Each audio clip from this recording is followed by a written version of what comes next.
Dah lambat dah ni. Oh, apa lagu dah tu?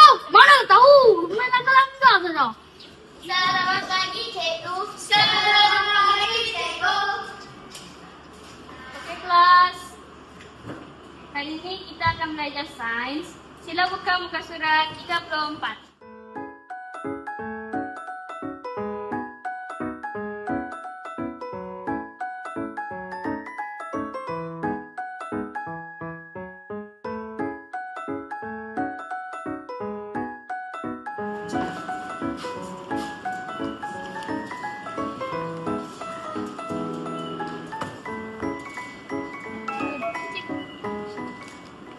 Sekejap ya. Saya nak ambil barang latihan kamu dekat bilik guru.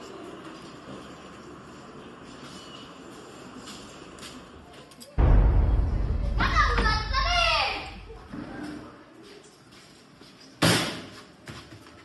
Kau pergi mana pelasan kan? Ha? Kau yang nak lagu tadi? Tarik. Oh, keluar ya. Weh, kenapa kau tarik langgar kami?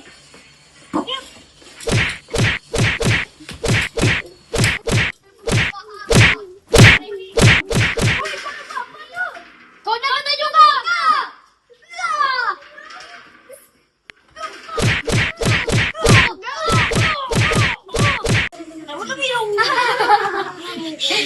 Mereka kena bully dah. Jom. Kata dengan cikgu. Jom. Cikgu. Sampai orang tengok Rena dan Yubela kena bully. Oh ya ke? Mana-mana? Tunjuk saya. Mereka. Hoi, apa korang buat ni? Saya akan hukum korang luar. Kau ni punya besar. Mana aku? Mana ada aku? Kau bukan nama. Aku bersih kata nanti. Bayar aku balik. Rena.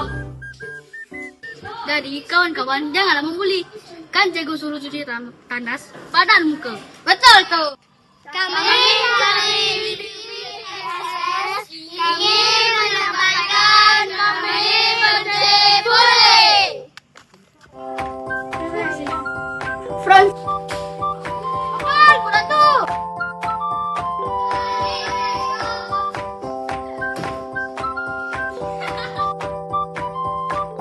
Kau yang nak lagu tadi.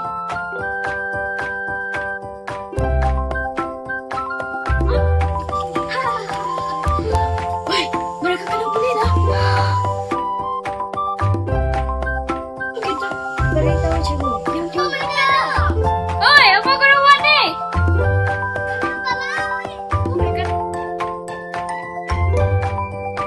Kawan-kawan, janganlah membuli. Pada muka, siapa suruh? Salah. Jadilah kau.